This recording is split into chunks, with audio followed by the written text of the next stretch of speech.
Journalism में जब मैं आया था, मैंने कभी नहीं सोचा था कि एक वक्त आएगा जब रिपब्लिक डे हो, इंडिपेंडेंस डे हो, ये वो दो फंक्शन हैं जिसकी परेड आपने अटेंड करनी हो या उसके बाद जो फंक्शंस अटेंड करने हो, उसके लिए बाकायदा सरकार की तरफ से आपके पास एक इन्विटेशन कार्ड आता है। आपको जो प्रोग्राम अटेंड करना है उसके लिए कार्ड आपको मिलता है।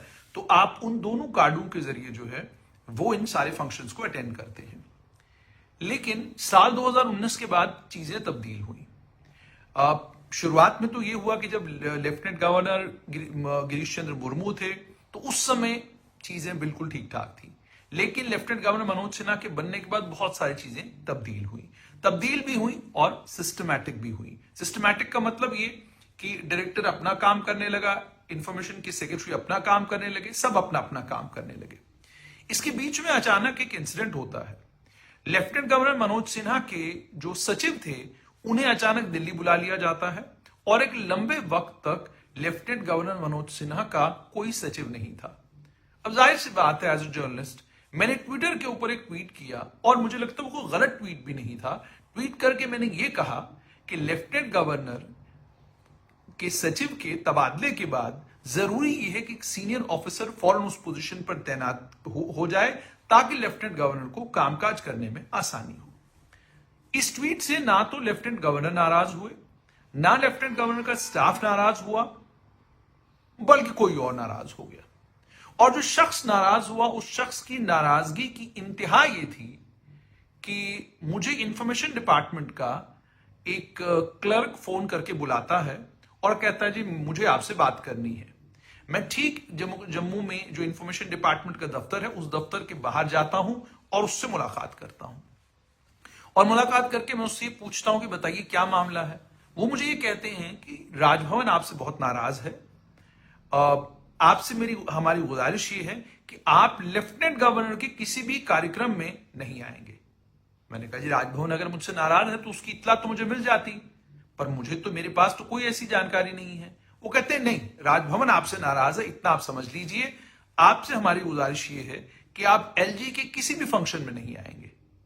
और उसके बाद ये हुआ कि स्ट्रेट लाइन की टीम को लगभग जितने भी लेफ्टिनेंट गवर्नर के फंक्शन थे, अगर वहां स्ट्रेट लाइन का माइक नजर आता तो बाहर ही दरवाजे पर ही रोक दिया जाता। अब ये मेरे लिए थोड़ा हैरान करने वाला था। हैरान करने वाला इसलिए था क्योंकि लेफ्टिनेंट गवर्नर के ऑफिस के साथ या राजभवन के साथ कोई तनातनी हुई हो ऐसा नहीं है, कोई हमने ऐसी स्टोरी की हो जिससे राजभवन को कोई नुकसान पहुंचा हो ऐसा भी नहीं है।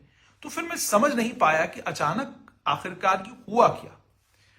और उसके बाद जब मैंने तह तक जाने की कोशिश की तो मुझे फिर यह पता चला कि उस समय जो डायरेक्टर इंफॉर्मेशन थे अक्षय लाबरू, मुझे यह पता चला, ये जानकारी जो है वो इंफॉर्मेशन डिपार्टमेंट की स्टाफ से ही मिली कि अक्षय लाबरू 2019 बैच के आईएएस ऑफिसर, यंग, डायनामिक, और इस चीज ने मुझे ज्यादा परेशान किया कि आप छोटी उम्र में हैं, छोटी उम्र में इंसान में, और खासतौर पे आप नई जनरेशन से हैं, और नई जनरेशन का एरोगेंस का मुझे लगता है दूर दूर तक कोई रिश्ता नाता नहीं होना चाहिए। लेकिन चलिए, मुझे यह पता चला कि अक्षय लाबरू, जो मुझे इंफॉर्मेशन डिपार्टमेंट के स्टाफ ने बताया, कि उन्होंने कहा कि इसके बारे में, सैयद जुनैद हाशमी के बारे में मुझे सारी जानकारी दीजिए। उनको जानकारी ये दी गई कि सैयद जुनैद हाशमी को एक्रेडिशन जो है वो तब मिला है जब इनकी एक रिश्तेदार डायरेक्टर इंफॉर्मेशन थी। पहली बात तो आप ये क्लियर करें कि मेरी और उनकी रिश्तेदारी जरूर है, लेकिन इतनी कोई करीब की रिश्तेदारी नहीं है कि वो मेरे लिए कुछ ऐसा करें जो कानून और जाब्ते के बिल्कुल खिलाफ हो। मुझे एक्रेडिशन मिली साल 2013-14 में, जब डायरेक्टर इंफॉर्मेशन जफर अहमद हुआ करते थे। उस साल 2013-14 के बाद मेरी एक्रेडिशन रिन्यू होती गई और कभी किसी ने मेरी एक्रेडिशन के ऊपर कोई सवाल खड़ा नहीं किया। उसकी एक वजह यह भी है कि मैं कभी भी फील्ड से बाहर नहीं हुआ। मैं प्रिंट में था, वहां से इलेक्ट्रॉनिक में आया, इलेक्ट्रॉनिक से फिर मैं सोशल मीडिया पर आया, लेकिन कोई भी दिन मेरी जिंदगी का, सिवाय इस 1-1.5 साल के जिसमें मैं बीमार रहा, मेरी तबीयत ठीक नहीं रही, मैं कभी भी स्ट्रेट लाइन से या इससे पहले जिस भी प्लेटफॉर्म पर काम कर रहा था उस प्लेटफॉर्म से कभी बाहर नहीं रहा, एक्टिव रहा जर्नलिज्म में। अब एक्टिव जर्नलिज्म में होने के साथ साथ में वो तमाम स्टोरीज भी मैंने करी जो जिन स्टोरीज से कई बार हुकूमत को फायदा भी हुआ और किसी जगह पर मैंने सरकार को क्रिटिसाइज भी किया और क्रिटिसिज्म का फायदा भी सरकार को ही हुआ। अब एक तो उनको ये कि ये तो सिफारिश से इनको एक्रेडिशन मिली है, तो वो मेरे दिमाग में आज भी एक सवाल है कि अगर मुझे सिफारिश से एक्रेडिशन मिली है तो फिर काबिलियत की बिना पे किसको एक्रेडिशन मिली है? अगर मैं एक काबिल जर्नलिस्ट नहीं हूं तो फिर काबिल जर्नलिस्ट कौन है? क्या क्राइटेरिया है आपके काबिल जर्नलिस्ट होने का, वो मैं समझना चाहूंगा। और तीसरी बात ये, लगातार जर्नलिज्म करने का मतलब क्या है कि आप ओपिनियन भी दे रहे हैं, आप ग्राउंड से रिपोर्ट भी कर रहे हैं और आप हर वो चीज कर रहे हैं जो सहाफी के तौर पर आपको करना चाहिए। तो अगर ये सहाफत नहीं है तो फिर सहाफत क्या है, वो भी मैं समझना चाहूंगा।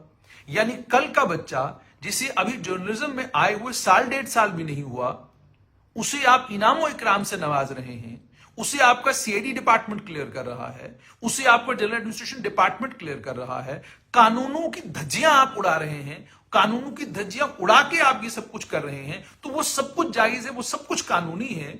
लेकिन दूसरी तरफ आप ये कहते हैं कि जनाब इन्हें तो सिफारिश पे एक्रेडिशन मिला हुआ है। फिर उसके बाद ये कि जनाब आप इन्हें लेफ्टिनेंट गवर्नर के किसी भी प्रोग्राम में आने नहीं देना है। फिर उसके बाद मुझे यह भी एक बार कहा गया कि जाकर डायरेक्टर इंफॉर्मेशन से एक बार मुलाकात कीजिए और मुलाकात करके अपने डिफरेंसेस को सेटल कीजिए। मैंने जवाब दिया कि मेरे कोई डिफरेंसेस उनके साथ नहीं है और मुझे उनसे मुलाकात करने का कोई शौक नहीं है, क्योंकि ना तो मैं स्ट्रेट लाइन के लिए एडवर्टीजमेंट मांगने जा रहा हूं, ना तो मैं स्ट्रेट लाइन के लिए उनसे कोई मदद की भीख मांगने जा रहा हूं, ना ही मुझे उनकी किसी मदद की कोई जरूरत है। जहां तक मेरे वेंचर का ताल्लुक है, जो लीगल फॉर्मेलिटीज है वो हमने तमाम पूरी की हुई है। इंफॉर्मेशन ब्रॉडकास्टिंग मिनिस्ट्री को जो इंफॉर्मेशन देना है वो दिया हुआ है। सीआईडी डिपार्टमेंट को जम्मू कश्मीर में जो जानकारी चाहिए वो सारी उनके पास है। इसके अलावा मुझे नहीं लगता किसी और को कोई जानकारी देने की जरूरत है। रही बात लेफ्टिनेंट गवर्नर के दफ्तर की, तो जाहिर सी बात है उनके पास भी पूरी की पूरी इंफॉर्मेशन है। मगर आप ये देखिए, एक ब्यूरोक्रेट, और उसके बाद जब ये एक्रेडिशन का सिलसिला दोबारा से शुरू हुआ और कहा गया कि फॉर्म भरिए, तो फॉर्म जब मेरे पास आता है तो मुझे दोबारा इंफॉर्मेशन डिपार्टमेंट का ही एक मुलाजिम फोन करके ये कहता है कि जनाब आप फॉर्म मत भरिएगा क्योंकि आपकी एक्रेडिशन नहीं होगी।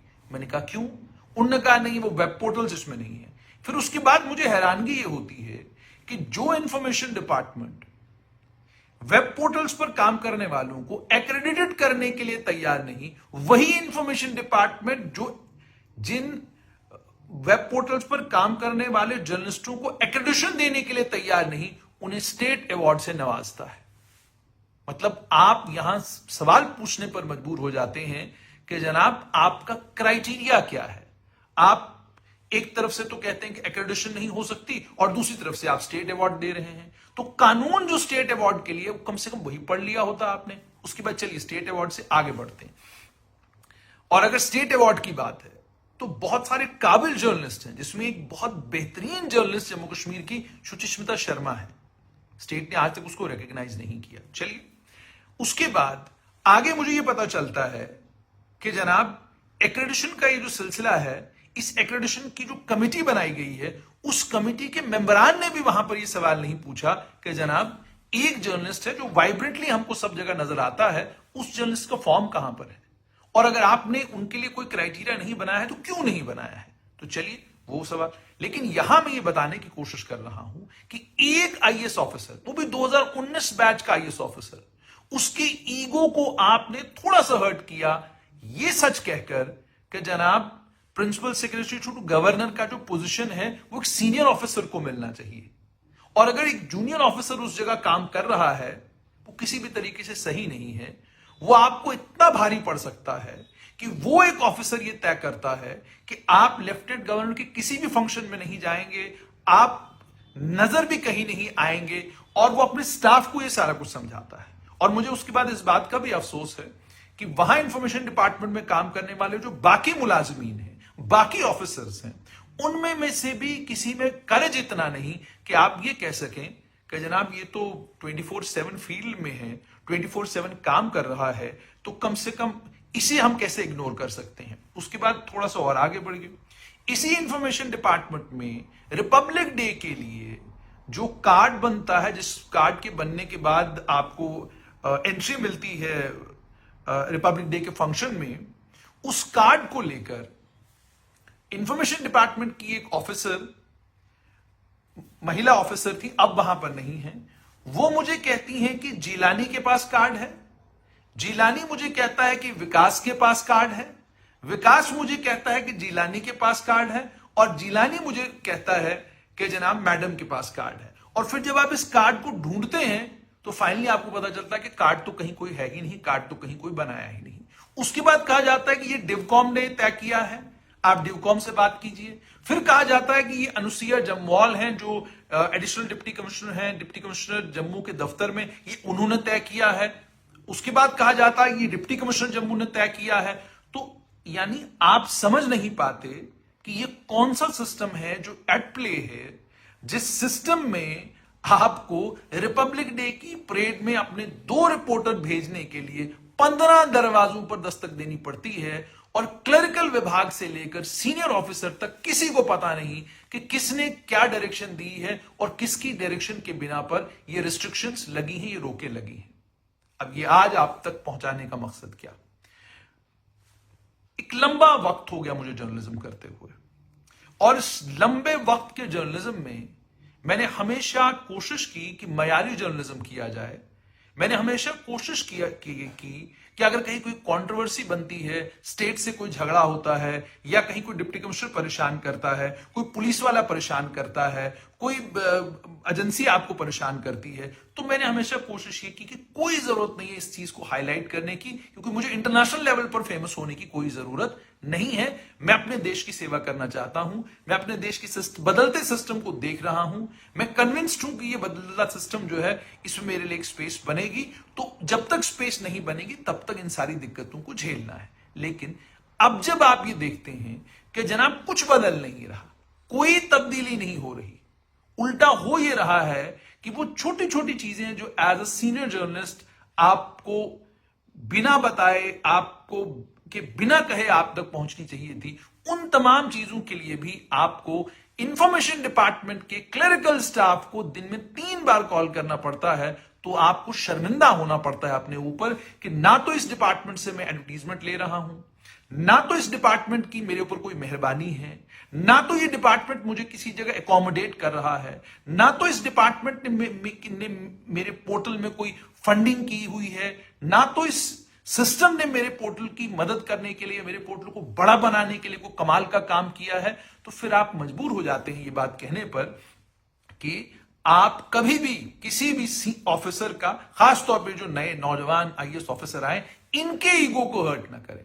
क्योंकि अगर आपने इनके ईगो को हर्ट किया तो ये आपकी काबिलियत, आपकी मेहनत और आपकी कैपेसिटी और आपकी इंटेग्रिटी और आपकी ऑनेस्टी की बुनियाद पर जो जर्नलिज्म आपने किया है, और जिस जर्नलिज्म को सरकार ने बाद में एक्रेडिट किया, ये एक कहानी ऐसी गढ़ेंगे जिसके जरिए ये सिस्टम को कन्विंस करेंगे कि जनाब इनको जो एक्रेडिशन मिला था वो 2013-14 में इनकी काबिलियत की बिना पर नहीं मिला था, बल्कि 2017-18 या 18-19 में इनकी कोई रिश्तेदार यहां पर थी जिसने इनको एक्रेडिट किया था। तो मैं दोबारा से ये क्लियर करना चाहता हूं कि मेरे जितने भी रिश्तेदार हैं वो सिस्टम में कोई ज्यादा इंपॉर्टेंट लोग नहीं है, सिस्टम में है लेकिन कोई ज्यादा इंपॉर्टेंट लोग नहीं है। और जिनके साथ मुंसलिक करके ये सब चीजें दिखाई जा रही हैं, वो दूर पार से हमारी रिश्तेदारी में जरूर आते हैं, लेकिन करीब की कोई रिश्तेदारी नहीं है। और एक वक्त था जब मैं उनको पढ़ाया करता था, वो मेरी स्टूडेंट हुआ करती थी। तो इसलिए जब कहानियां गढ़ते हैं आप लोग, तो और ये भी मैं आपको बताऊं, मेरे पास ऑडियो रिकॉर्डिंग्स हैं इंफॉर्मेशन डिपार्टमेंट में, जिलानी की, विकास की, और उसके अलावा एक मैडम जो तब वहां होती थी, एडवर्टीजमेंट को कंट्रोल किया करती थी।